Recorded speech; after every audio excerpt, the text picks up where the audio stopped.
Ngayong gabi mga unta, mga higala.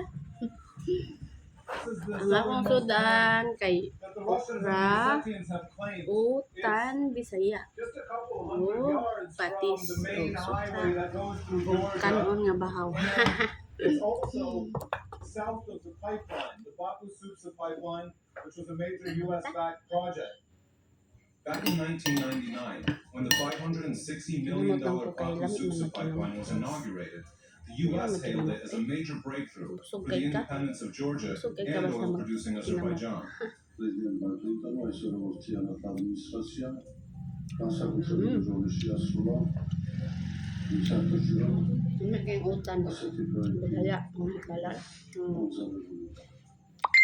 For now, Russia has simply marked the area as its own. But if it were to disrupt the pipeline or the highway, it'd be a catastrophe for Georgia. Georgia used to be a staunch U.S. ally. They named one of the capital after George W. Bush. But after the war with Russia in 2008, it seems like their pro-Western resolve may be wavering. They still go through the motions of being in the Western camp. They put these flags on everything, and they send troops out on NATO missions around the world. But their response to Russia's expanding territorial claims inside Georgia has been so weak that some people think the current leadership may have actually sold out to Russia. Speaking of NATO, the alliance was about to open a facility in Georgia, so we went there to meet top officials to ask them what they were going to do about Russia's expanding border. All of the country's top political leadership, including the Prime Minister, the President, as well as the Defense Minister, are here, and they've invited NATO's top commander, the Secretary General, to attend too.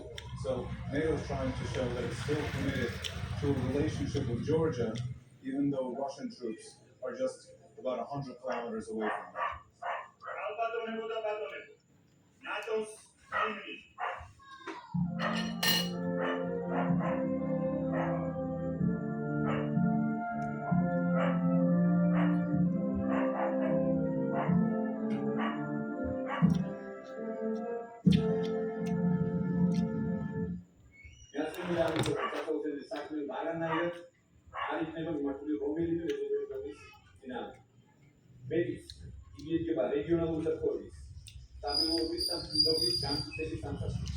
With Russian troops so close, Georgia's leader felt it was important to say the training center wasn't meant as a threat to them.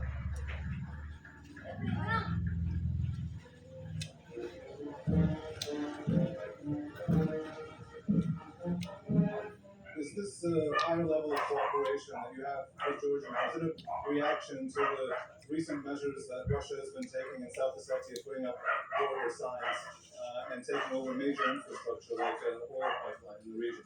This is something which is planned and decided before those events.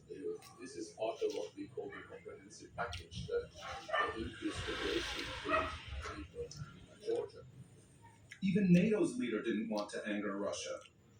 Why have Georgian forces taken no action against the recent territorial claims that the Russian and South Ossetian forces have been making near major infrastructure of Georgia, including the pipeline and the highway? Georgia is taking their direction. The responsible state is responsible for the security of its own country and responsible for not allowing war on its territory will be making. These are diplomatic actions that we are taking, and this is actually showing more community for the country.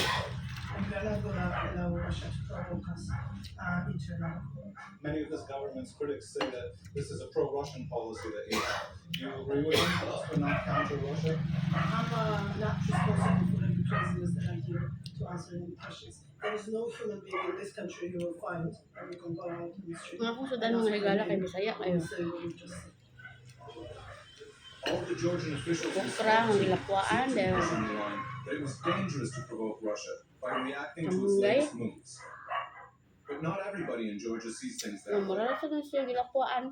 We've come to the National Movement headquarters. They're the avowedly anti-Russian party, which is now in opposition. And you can see what they think of the Russian border posts.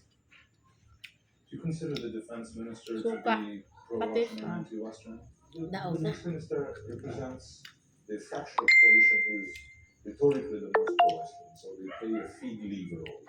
I mean, they opened up this naval training facility just the other day. We were military training facility after the Russian invasion of Ukraine, after there was finally awakening to Putin's Sheva, there were certain steps made by alliance and generally US, and one of its steps with respect to Georgia was this good, but not sufficient. So, what is your criticism of their policy? You cannot have a concept that your goal is to say we are just doing nothing and we're good guys, and our Western friends will tell us, well, good, you're not creating another headache for us. Don't they have a point when they say that Russia could crush Georgia? I mean, when your government was in power in 2008, Russia wiped the floor with the Georgian army in just under a week. Repeating every day, day in and day out, Russia will crush you, Russia will crush you. No point. We all know that this is a picture. Georgia will never be able on its own to win a war on this issue. We don't want to. But what we should do is this issue should be high on the international agenda, and this is completely not now. And secondly, on the ground, there should be much more reserved but resistance by law enforcement towards kidnappings, towards movement of occupation land. Close na akong kanon, So guys. what has Georgia's go softly approach towards Russia actually achieved? I invited the Minister of Reconciliation to the borderlands to ask him. His job is to make the ethnic minorities living under Russian control want to return to Georgia. Это один из последних баннеров, которые установили. Причем это случилось этим летом. О чем это говорит? Ну, это российские оккупационные силы постоянно, время от времени, регулярно ведут себе провокационно, чтобы вызвать напряженность как грузинским обществом. Хотим привлечь внимание мирового сообщества о том, что в Грузии много проблем. Слава Богу, мы стараемся принять участие на этой провокации и показать какой-то вопросы. Нас не удалось, чтобы вовлечь в какой-то процесс, который нам серьезный